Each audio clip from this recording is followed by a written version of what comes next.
लोगों की सोच होती थी कि भाई ये कैट जो है वो अनलक्की होता है, कैट का रास्ता काटने से कुछ काम खराब हो जाता है। ये क्या बात है यार, इतने उखड़े उखड़े से हो?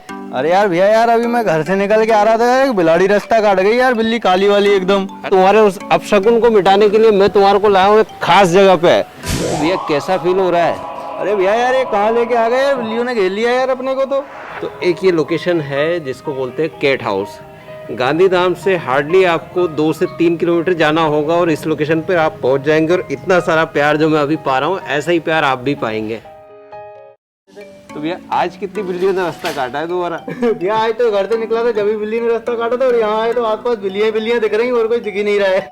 ये देखो वो वाली बिल्ली तो एकदम चीते की तरह लग रही है, वो मोगली में नहीं आता था बगीरा।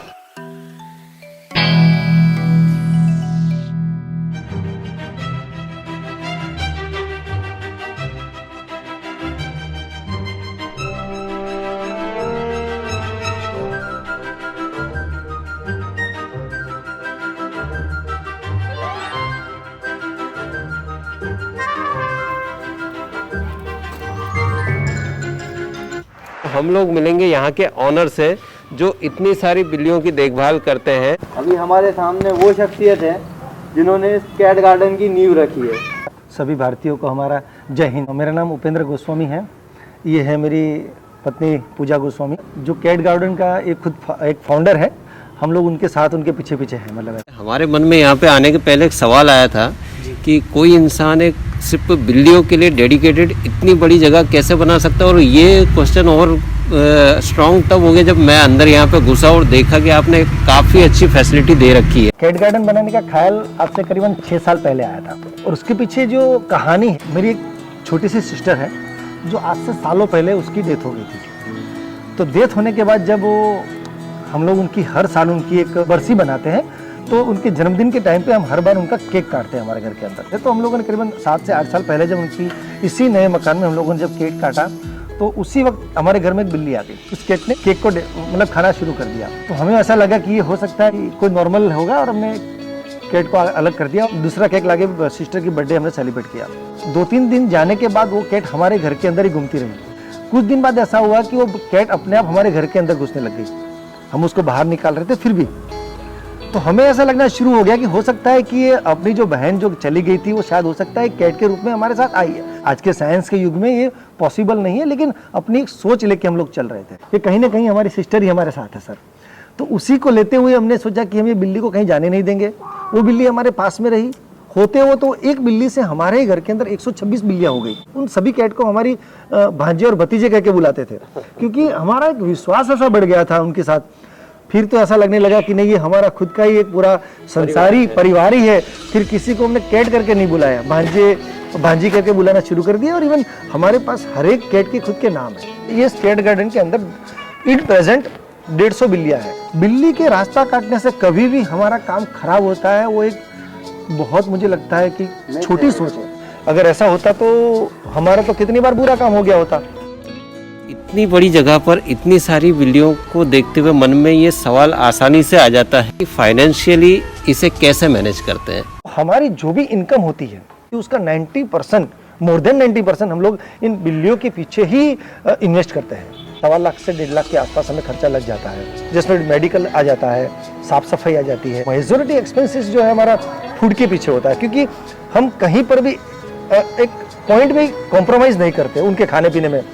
खाने पीने की जो सुविधाएं हैं वो बहुत ही अच्छी तरह से ट्रीट की जाती है। उसको हाइजेनिकता के भी हम लोग ख्याल करते हैं। ऐसा नहीं कि 150 बिल्लियाँ है तो खाना हमने कहीं भी फेंक दिया, ऐसा नहीं है।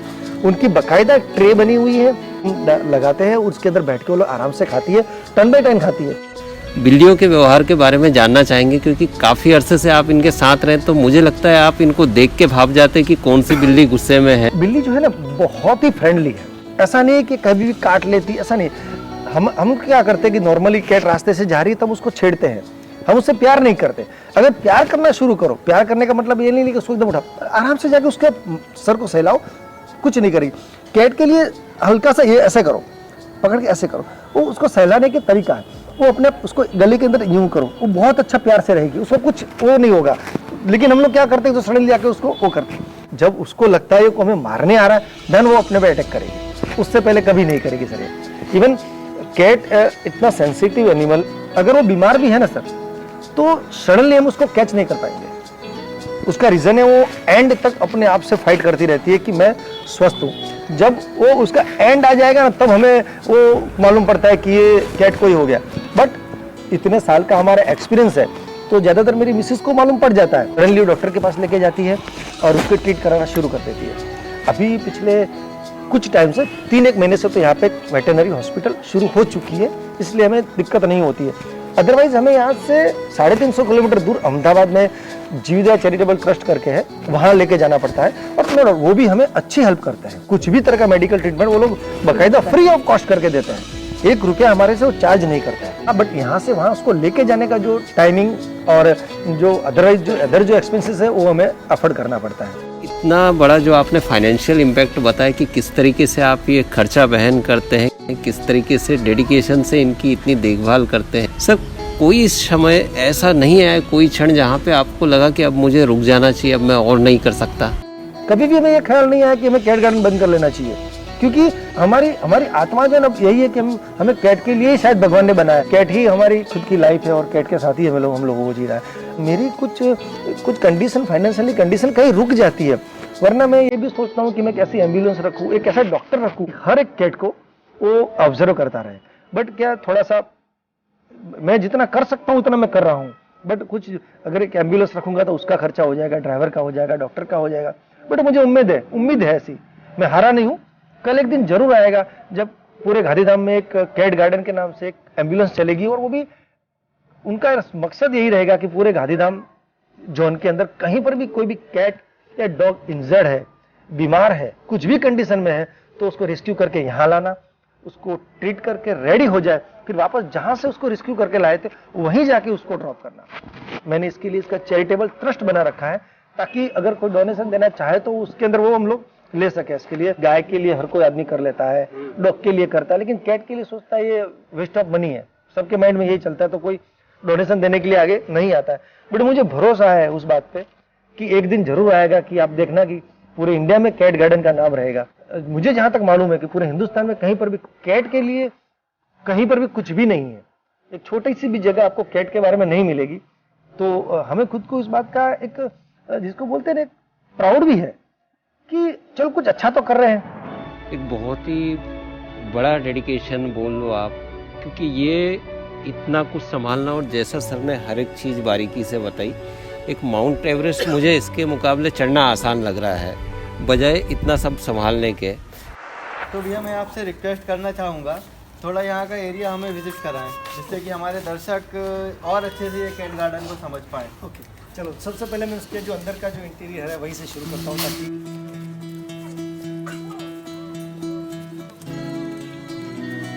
हम जिस जगह पे खड़े हैं ये हमारी कैट गार्डन की आर्ट गैलरी है। सबसे पहले तो प्रणाम करते हैं मीना दीदी को, क्योंकि इन्हीं की बदौलत ही ये पूरा कैट गार्डन बना हुआ है, और ये पूरी कैट की, जिसको बोलते हैं ना कि ये आशीर्वाद ही उन्हीं की तरफ से है, और इसी की वजह से आज कैट गार्डन हमारा मौजूद है यहाँ पर। चलिए मैं अंदर आपको थोड़ा सा उनका रहने का और जो चीज़ें दिखा रहा हूँ। इसमें बाकायदा हमारी पर्शियन कैट ज़्यादातर रहती है इसके अंदर। ये पर्शियन कैट का ही एक अलग से रूम है, जिसके अंदर हमने सामने रखते हुए जो चूल्हा बना रखा है उनका, उनको जिगजैग है, तो ऊपर जाने नीचे आने के लिए कोई दिक्कत नहीं हो उस तरह से बनाया हुआ है। बीच में बैठने के लिए बना हुआ है। कहीं कहीं जगह पर हमने फोटो भी लगा रखे हैं, ये हमारी उनके साथ की अच्छी मेमोरी है। हमारी कैट का मेन फोटो है। यही वो कैट है जिसकी जनरेशन अभी आगे? बिल्कुल बिल्कुल, ये वही कैट है, इसका नाम चक्कू है।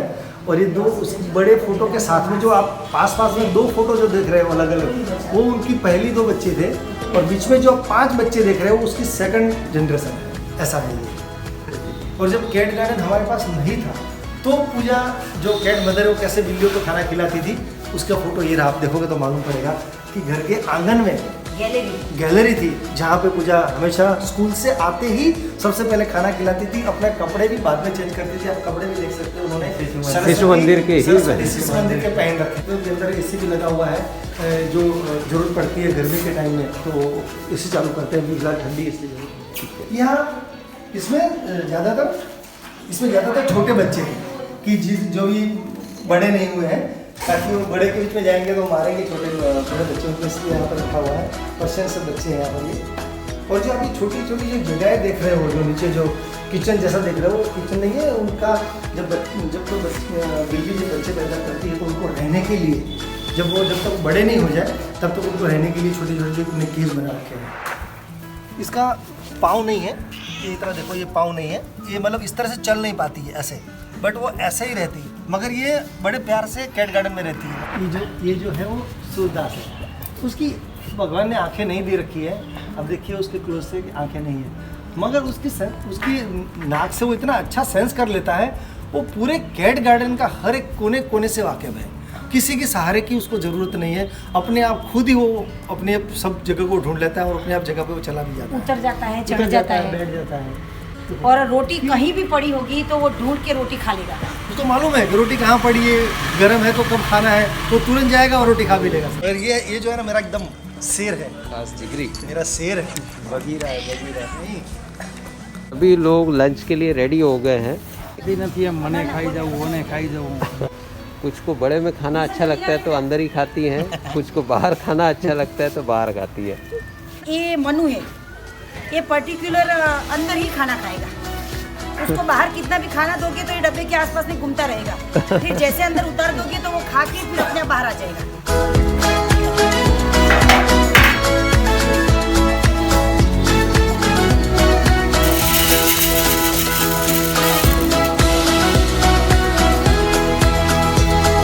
कौशल्या, ये वो अंदर जो घर में बैठी ना, वो कहीं खाना खाने नहीं जाएगी, उसको वहाँ ही देना पड़ेगा। उसको खाना इधर ही देते, मतलब जो घर में कहीं भी बैठी हो तो वो खाना इधर ही खाएगा। वैसे 2-4 जने ऐसे हैं कि पर्टिकुलर उनको खाना वहाँ ही देना पड़ता है। एक कौशल्या, फिर मनु जो मैंने बोला डब्बे में बैठता है, ये मनु को दिखा दो। तो वो अल्लाह वो सामने जो रहा ना, वहाँ ही खाना खाएगी। हाँ, इसके अलावा वो कहीं नहीं जाएगी। मतलब ऐसे 5-6 है फिक्स कि उनको हमको वहाँ देना पड़ेगा। वो भूखे रहेंगे पर नीचे उतर के आएंगे नहीं। ये अंदर का सीन क्या है आगे? यार अंदर बहुत ज्यादा खास चीज है जो अभी तक का इंतजार कर रही थी। तो भैया हमारे सब दर्शक वेट कर रहे हैं, जरा दिखाओ तो सही एक बार तो क्या आओ है। चलो देखें। यहाँ पर देखिए, इसे बोलते हैं आरामगाह। एक लग्जरियस लाइफ जो होती है ना इंसान की, वैसी यहाँ पर इन कैट्स की है। कोई अभी लंच ले रही है, कोई का लंच हो चुका है, कोई सो चुकी है, कोई पेड़ों से ताज़ा हवा ले रही है, कोई पानी पी रही है। जिसका जो मना है, कोई रोक टोक नहीं, सभी को ढेर सारा प्यार मिलता है यहाँ पे। और इसीलिए इतनी रिलैक्स रह के ये फील करती कि ये भी हम जैसी ही हैं। इनको कोई भेदभाव नहीं लगता, इनको कोई कुछ मनाही नहीं लगती, इनको जन्नत जैसा लगता है यहाँ पर। तो भैया एक और बात मैं बोलूँ, अभी जैसा भैया ने बताया कि यहाँ पे नेगेटिविटी सारी खत्म हो जाती है, तो भैया जो नेगेटिविटी में लेके आया था वो इतनी देर में पूरी पॉजिटिविटी में कन्वर्ट हो गई है। और पूरा लाइक ऐसा लग रहा है कि एक पार्टिकल एक्सेलरेटर के बीच में हूँ मैं। ये बिल्लियाँ एक पार्टिकल एक्सेलरेटर है।